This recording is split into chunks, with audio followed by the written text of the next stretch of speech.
Hello ladies and gentlemen, thank you for clicking on another one of my videos. I am Screen Scene Guru, and tonight I'll be covering the two-day event SummerSlam, the 38th annual. This was happening at the MetLife Stadium, which is very exciting. A lot of these matches we've been building up to, the arcs, all year. I have been covering this since January, so really awesome stuff there. If you guys have been following the page, shout out to everyone. But getting into the first night, Saturday, this was August 2nd, we got, let's see, Roman Reigns and Jey Uso kicked off the biggest party of SummerSlam style as their clash with Braun Breaker and Bronson Reed. So that was really good. Going on, we saw Judgment Day, Raquel Rodriguez and Roxanne Perez locked to defeat their WWE Women's Tag Team Championship against Charlotte Flair and Alexa Bliss. We also saw them in Raw this week, which was very interesting. And we got our match with Sami Zayn finally defeated Karrion Kross. And they actually did a whole arc where they thought he would turn heel. They offered him a steel pipe to use on Karrion Kross like he had been using on Sami Zayn for weeks, and he described in a video that he doesn't want to go heel. He's trying to win honestly and get a true championship match and win his own title. So that's very interesting. Going on, we've got Women's Championship. Tiffany Stratton defeated Jade Cargill, which was very not something that anyone was expecting. A lot of people had their money on Jade winning that fight. But Tiffany Stratton has been pushing for her own title matches this last year, so that's very cool. Drew McIntyre and Logan Paul defeated Jelly Roll and Ray Orton, which I was kind of wondering why they teamed up in the first place during SmackDown. But, you know, the arc has been very successful for them. They've been playing, you know, the drone shots of their iconic fight, so that's really cool. Going on, we got CM Punk defeated Gunther to win the World Heavyweight title, only to lose it when Seth frickin' Rollins turned in his Money in the Bank ticket to take out CM Punk. And it was totally unexpected because he was faking an injury, which they do address that in this week's Raw. So that was out of this world. Took everyone by storm to see Rollins landing repeating blows and the Money in the Bank briefcase on Punk before cashing it in, leaving Punk's stomach. So he was laid out on the ground.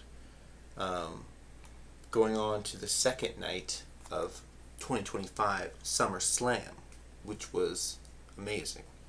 We got Roman Reigns returned to help Cody Rhodes take down Solo Sikoa at SummerSlam.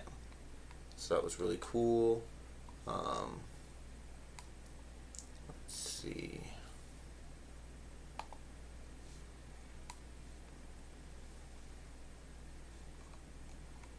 Going on. What's Sunday?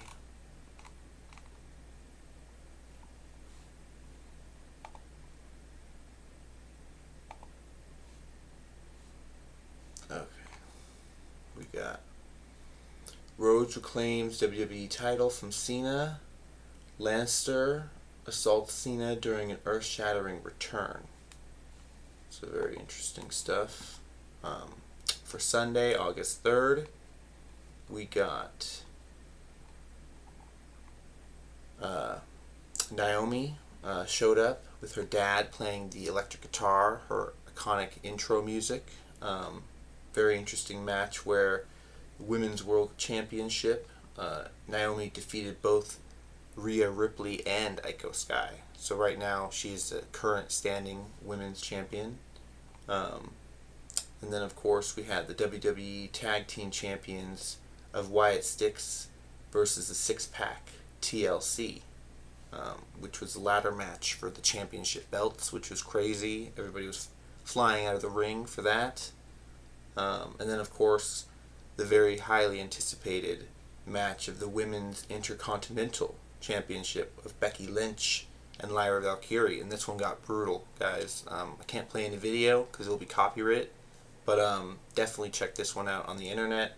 This one got the most views because it was the most graphic. And at one point, Bayley tried to come in to help Lyra, but it ended up costing her her match. But yeah, very interesting. She pulverized her, going on to see United States champion Solo Sikoa defeated Jacob Fatu, the Samoan werewolf, which we all kind of assumed that was going to be how that ended.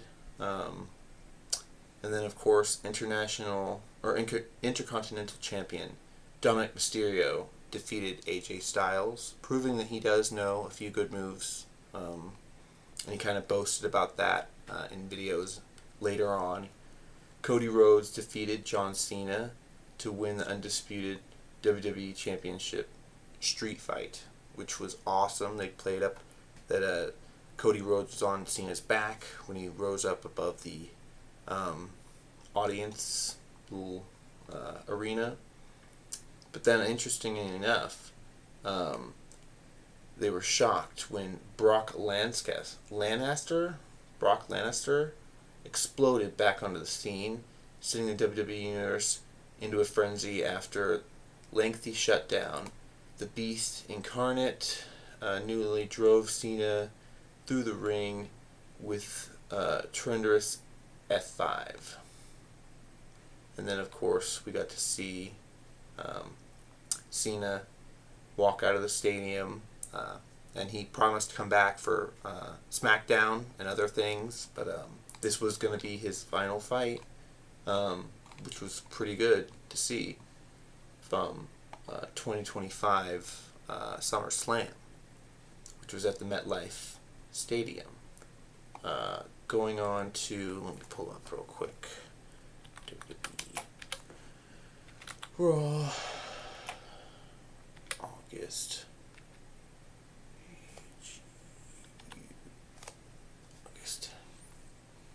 5th. Or no, it was the 4th.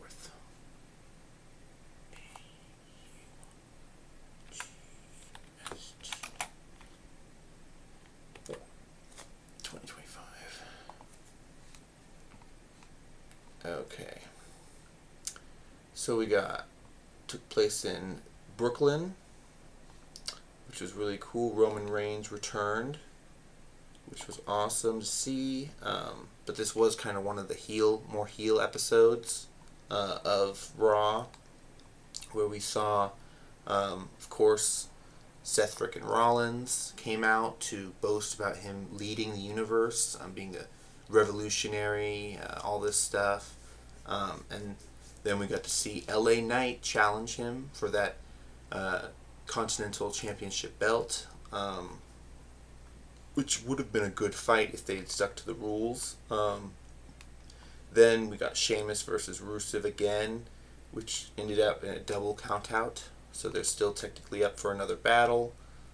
Penta defeated Grayson Waller as he's trying to become part of the New Days.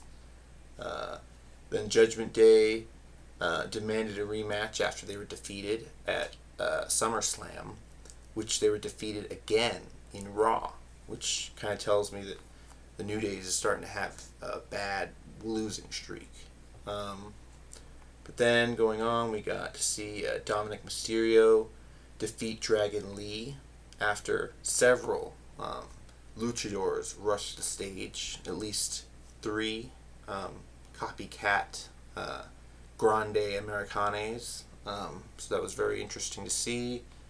Then we heard Nikki Bella snap back at Becky Lynch before she was taken out by Becky Lynch. And then we got World Heavyweight Champion Seth Rollins defeated LA Knight, disqualification, with the assistance of Bronson Reed and Braun Breaker, of course. Even though this championship battle was not supposed to have any kind of assistance. Adam Pearce directly expressed that because he had bent the rules by faking an injury, and no one apparently cares about that, which is very interesting. But let me know what you guys' thoughts are on all of this. Let me know, have you guys been covering the Raw and all the WWE sports, all the news? Do you guys like that stuff? Who's your favorite fighter? All that stuff down below. If you aren't following already, you can like, comment, subscribe, share the video if you want, or you can follow my other channels on Instagram, TikTok, Threads, at Scene Screen Guru for more content. Alrighty, that should do it for tonight, guys. Bye bye.